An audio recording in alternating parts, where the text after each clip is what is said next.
Hey, how you doing? Today I am talking to you about why you need to productize your advisory services.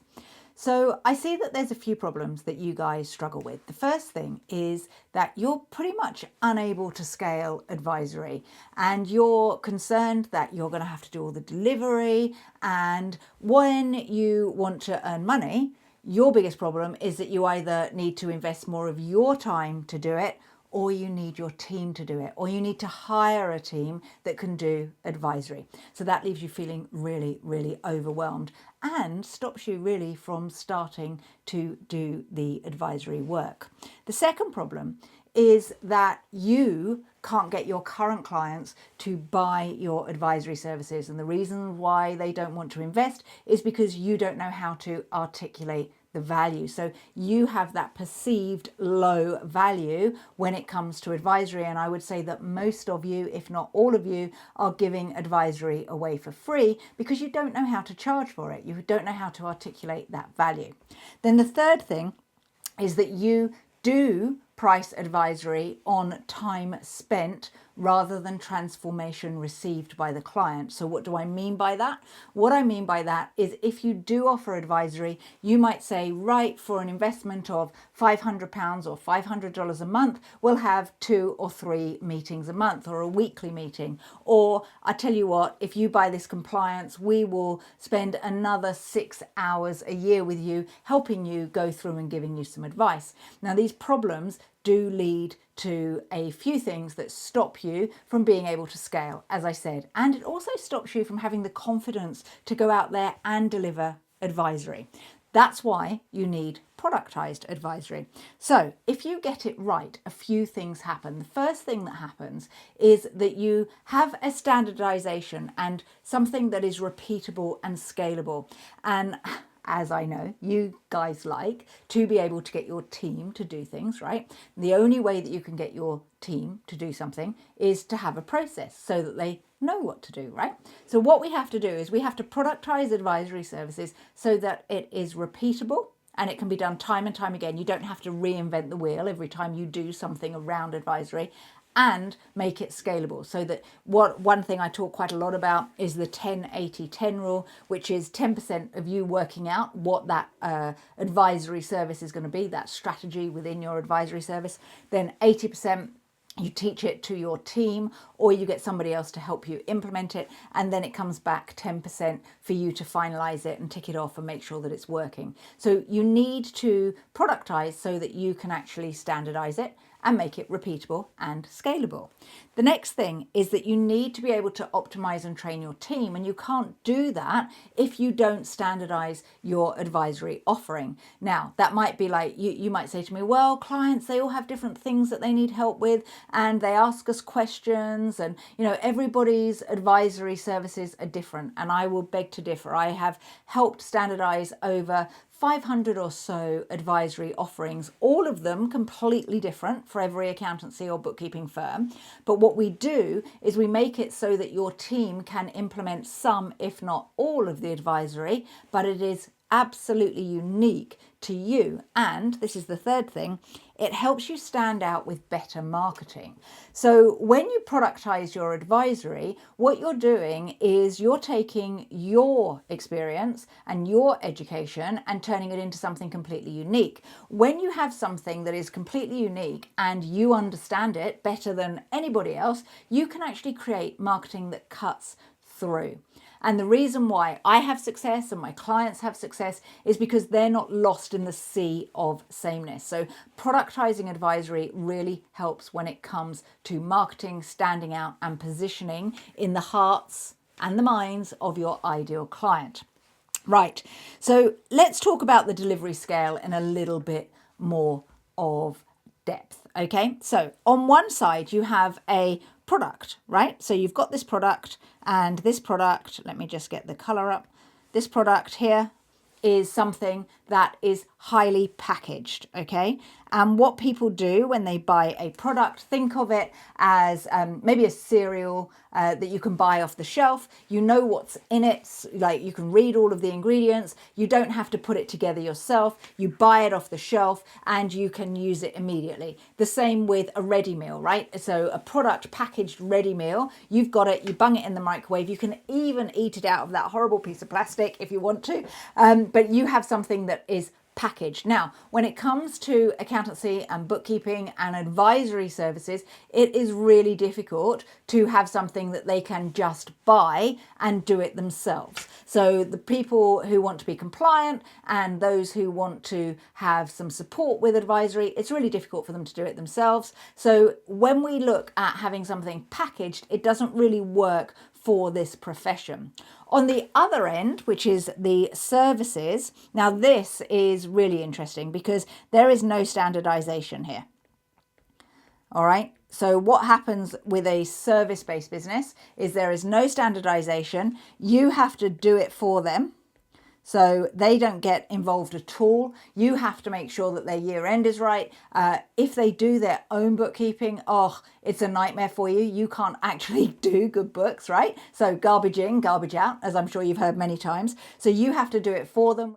So it means that you're running a very tight ship. And when you have to do that, it is exhausting. And what you find when you do a bespoke service, so there's no standardization, you're having to look after every client and do all the work, you don't earn very much money. The profits in that are really, really squeezed. Now, on a package service, you'll find that your profits probably are quite high because you've worked out how much it costs to create it, and then how much it costs to market it, and then how much it costs to deliver it.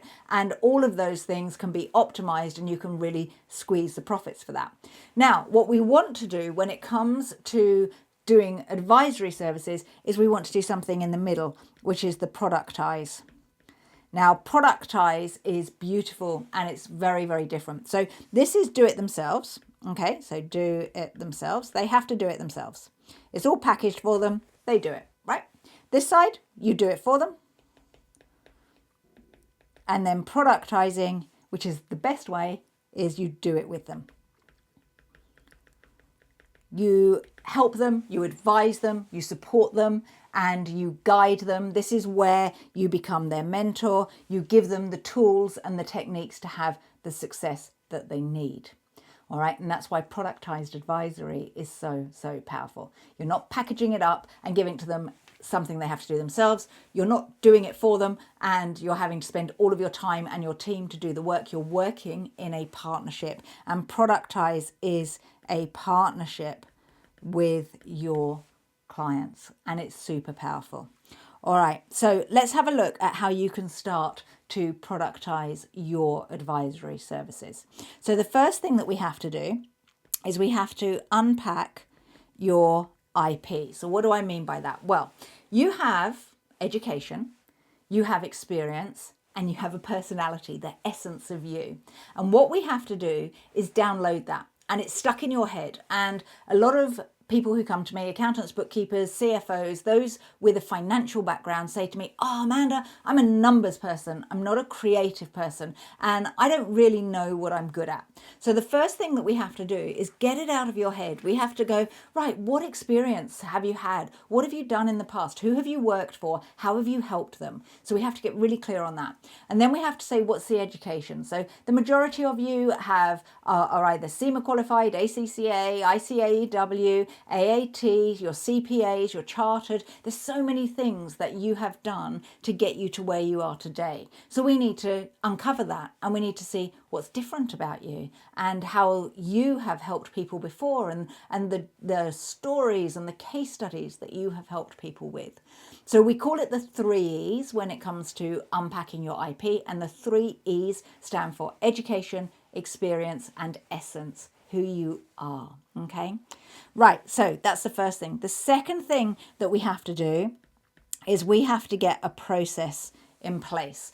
And what do I mean by that? Well, when you're offering advisory to your clients, you need to understand them better than they understand themselves. So you need to understand their problems, and you also need to ask them, where is it that they want to go? So they are going to have this valley of despair where they're feeling whether or not they're struggling with cash flow, whether or not they're just unable to scale, whether or not they're hemorrhaging cash. You need to see what their valley of despair is. Now, when you understand who it is you help and why they're your people, because you will have your people out there, you'll understand what their valley of despair is, and it makes them miserable and it keeps them up at night.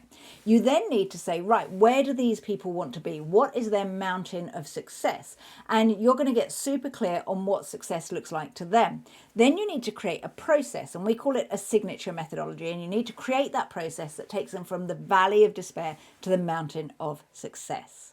And then the third thing that you need to do is actually have systems in place.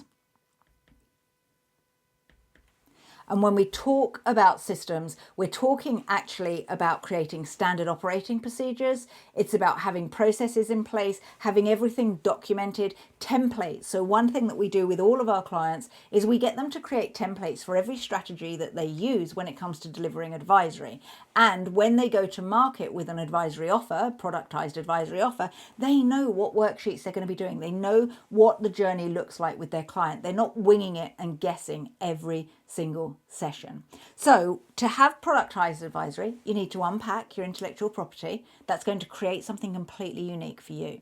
Then you need to think about, right, what is the method that you're going to help them with to take them from that valley of despair where they're feeling really grotty all the way up to that mountain of success. And then finally, you're going to, once you've worked that out, you're going to systemize it and turn it into standard operating procedures. You're going to have processes and frameworks, and you're going to use something which we call a delivery snapshot. And delivery snapshot is where we help our clients articulate all of those strategies that they've put together when they have put together that process, that signature methodology. All of that makes your advisory productized. You are completely different in the marketplace because all of you have your own essence, your own experience, and your own education. You might go, oh, I'm the same as every accountant and bookkeeper. I beg to differ, right?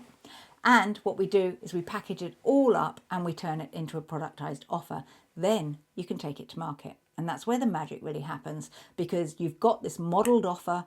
Everybody knows how you help them. They know that you understand their pains and their problems. They know that you can help them with a great solution. And then you can take it to market and sell it for $1,000, $2,000, $4,000, $6,000 or pounds a month on a recurring revenue basis. That is productized advisory. If you'd like to find out more about it, I would like to invite you to listen to the Business Advisor podcast. businessadvisorpodcast.com is where you need to go. And it's the go-to podcast for anyone who is wanting to offer business advisory services. So let me know below what you have learned and what you've loved from this video. And please remember to subscribe. And I look forward to coming back and helping you in the next video. Speak to you all soon. Cheers.